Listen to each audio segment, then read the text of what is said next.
System धराशायी हुआ पड़ा है, लेकिन यूपी में भी एक गांव में हमने रुख किया यहां का, लेकिन यहां पर एक परिजन जो कि कोविड मरीज को अपने खो चुका है, उस परिवार का दर्द हमने जानने की कोशिश की।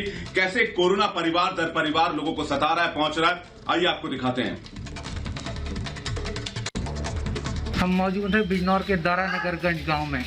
हम एक ऐसी फैमिली से बात करेंगे जिनकी फैमिली में कोविड के चलते एक मौत हो गई है। आपके पति की कैसे डेथ हुई है? कुछ नहीं हुआ था, 4-5 दिन पहले बुखार हुआ था। बुखार के बाद उन्हें एडमिट किया मंडे के दिन। फिर किसी ने सरकारी अस्पताल में किसी ने इलाज नहीं किया। उनका यूँ कहते पहले कोविड की जांच कराओ। कोविड की जांच के बाद उसमें किसी ने गोली तक नहीं दी। फिर गंज में कराया उन्हें। गंज में भी उन्हें 8 बजे के बाद एडमिट किया। फिर पता नहीं क्या हुआ, 11-11:15 बजे उनकी डेथ हो गई। पहले ये बोला कि कोविड की जांच कराओ, लेकिन जब कोविड की जांच कराई तो कोविड की जांच कराए हुए अभी तक 15-20 दिन हो गए, लेकिन अभी तक रिपोर्ट में कुछ नहीं आया। रिपोर्ट में लैब रिपोर्ट नॉट रिसीव्ड बता रहा है, लेकिन जो हमने सीटी स्कैन कराया, सीटी स्कैन में तो कोविड खुला आ रहा था। और हमने बिजनौर में जब किसी ने भी एडमिट नहीं किया तो फिर अपने छोटे गंज अस्पताल में एडमिट किया, उन्हें ऑक्सीजन दिलाई, फिर भी उसके बाद कोविड की वजह से एक्सपायर हो गए। तो सरकार को भी इसके बारे में कुछ ना कुछ एक्शन लेना चाहिए। और हॉस्पिटल में भी हमने देखा कि बहुत एक्सपायर हो रहे हैं, बिजनौर में बहुत मौतें हो रही हैं, कोई एडमिट करने को तैयार नहीं है। ये दारानगर से एक परिवार की स्थिति है जिन्होंने अपनी गाथा सुनाई कि किस कदर परेशानियों का सामना उनको करना पड़ा है कि उनको इलाज भी प्रॉपर तरीके से नहीं मिल पाया। चुनौती की सिचुएशन में रिपब्लिक भारत न सिर्फ आपको जागरूक कर रहा है, बल्कि गांव से भी आपको रिपोर्ट दिखा रहा है, गांव के हालात भी बता रहा है। शहर तो शहर, लेकिन गांव के क्या हालात है इसकी जानकारी भी हम दे रहे हैं। जम्मू चलते हैं, जहां गुरसिमरन वहां की सब्जी मंडी में पहुंचे। वहां पर किस तरह के हालात है, क्या कोविड नियमों का पालन किया जा रहा है, क्या सोशल डिस्टेंसिंग अपनाया जा रहा है, लोग मास्क पहन रहे हैं, सब्जी मंडी में किस तरह की स्थिति है, क्योंकि सब्जी मंडी एक ऐसी जगह होती है जहां से कोरोना सबसे ज्यादा प्रसार लेता है। आइए देखते हैं गुरसिमरन की रिपोर्ट। जम्मू कश्मीर में कोरोना वायरस के मामलों में लगातार वृद्धि हो रही है। एक्टिव मामलों की संख्या 50,000 के आंकड़े को पार कर चुकी है। वहीं मौत का आंकड़ा भी 3,000 तक पहुंचने वाला है।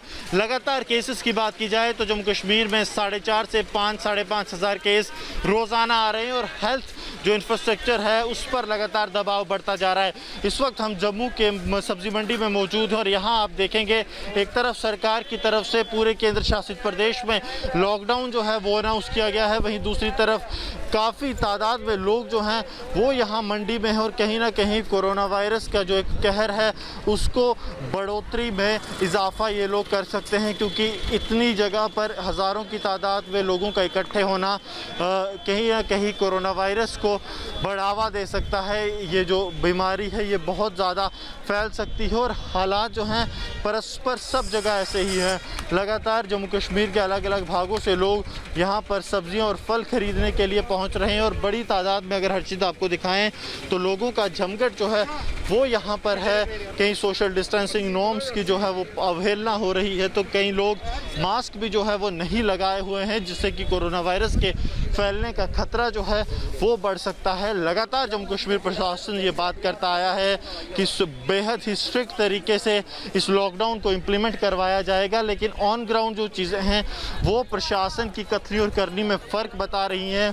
इतनी बड़ी तादाद में लोगों का एक जगह इकट्ठा होना कहीं ना कहीं प्रशासन को और उसके साथ साथ जम्मू कश्मीर को भी खतरे में। किस तरह से यहाँ पर सोशल डिस्टेंसिंग को फॉलो नहीं किया जा रहा था। सबसे बड़ी बात ये कि आपको पता है कोरोना फैल रहा है और सब्जी मंडी में इस तरह से भीड़ लगाना नुकसानदेह हो सकता है, क्योंकि यहाँ सोशल डिस्टेंसिंग बिल्कुल नहीं दिखा।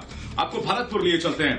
भरतपुर में ऑक्सीजन और वेंटिलेटर के मामले में धांधली की बात सामने आई है। एक तरफ देश कोरोना महामारी से जूझ रहा है, दूसरी तरफ ऑक्सीजन, रेमडेसिविर जो जरूरी दवाई है, इसके अलावा और भी जो जरूरी चीजें एसेंशियल सामग्री है उन पर धांधली हो रही है। भरतपुर की रिपोर्ट देखिए, जहां वेंटिलेटर को लेकर किस तरह से धांधली मचाई गई।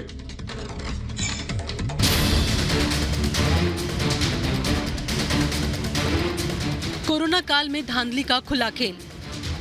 जब सरकार साथ तो किस बात का डर, सरकारी सामान से उगाही का काम। कहते हैं जब अंधेर नगरी हो और चौपट राजा, तो फिर किस बात का नियम और किस बात की नैतिकता। राजस्थान के भरतपुर में हालात कुछ ऐसे ही हैं।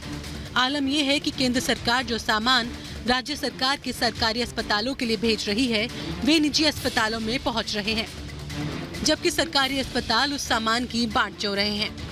जो स्वास्थ्य उपकरण गरीब जनता के लिए भेजा जा रहा है, उस सामान से निजी अस्पताल मोटी कमाई कर रहे हैं। ऐसे में राज्य की स्वास्थ्य विभाग में व्याप्त कुव्यवस्था को समझा जा सकता है। दरअसल पूरा मामला भरतपुर के आरबीएम अस्पताल का है। अस्पताल के लिए पीएम केयर फंड से केंद्र सरकार ने 40 वेंटिलेटर राज्य सरकार को भेजे ताकि अस्पताल में कोरोना मरीजों का इलाज हो सके। लेकिन जिला प्रशासन ने 10 वेंटिलेटर को तय अस्पताल में न देकर शहर के निजी अस्पताल को दे दिया। ऊपर से सफाई ये दी कि सरकारी अस्पताल में पहले से वेंटिलेटर थे, इसलिए प्राइवेट अस्पताल को बेचा गया। ऑक्सीजन पॉइंट्स, ऑक्सीजन की अवेलेबिलिटी प्लस मेडिकल स्टाफ की अवेलेबिलिटी के अनुसार हमारे 20 वेंटिलेटर्स लगभग हम यूटिलाइज नहीं कर पा रहे थे, वो बंद पड़े हुए थे। और क्योंकि वेंटिलेटर की मांग रहती है, तो क्योंकि उनका उपयोग मेडिकल कॉलेज और हमारे डिस्ट्रिक्ट हॉस्पिटल में आरबीएम में नहीं हो पा रहा था, तो हमने कॉन्शियस डिसीजन लिया कि अगर कोई प्राइवेट हॉस्पिटल वेंटिलेटर हमारा लेना चाहे तो ऑन कॉस्ट ले सकते हैं।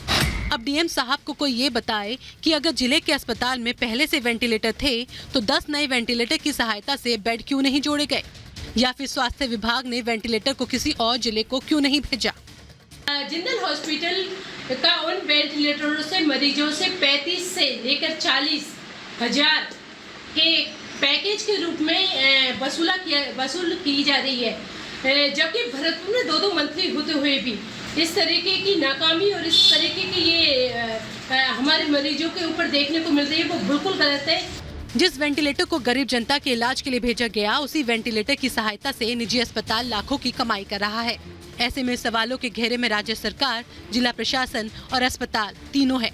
सवाल ये भी उठता है कि क्या राजस्थान के सरकारी अस्पतालों में सब कुछ सही है, जो उनके सामानों को निजी अस्पतालों में भेजा जा रहा है?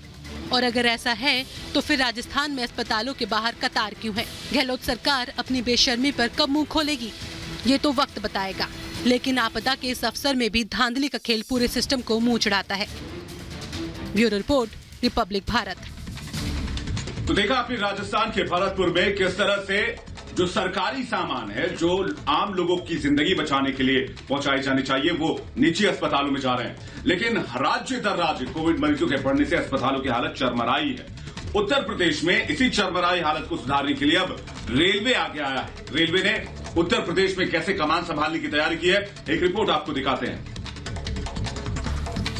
कोरोना से जंग के लिए अब रेलवे भी तैयार है। ऑक्सीजन आपूर्ति में लगी रेलवे अब अस्पतालों की कमी को दूर करने में भी जुट गई है। यूपी के मुरादाबाद रेलवे डिवीजन ने आइसोलेशन ट्रेन बनाकर अस्पताल की कमी को पूरी करने की योजना बनाई है। आइसोलेशन ट्रेन को मुरादाबाद रेलवे स्टेशन पर तैयार रखा गया है। अगर डिवीजन के किसी भी इलाके में अस्पताल की कमी पड़ती है तो ट्रेन को वहां भेजा जाएगा ताकि इलाज में कोई दिक्कत ना हो।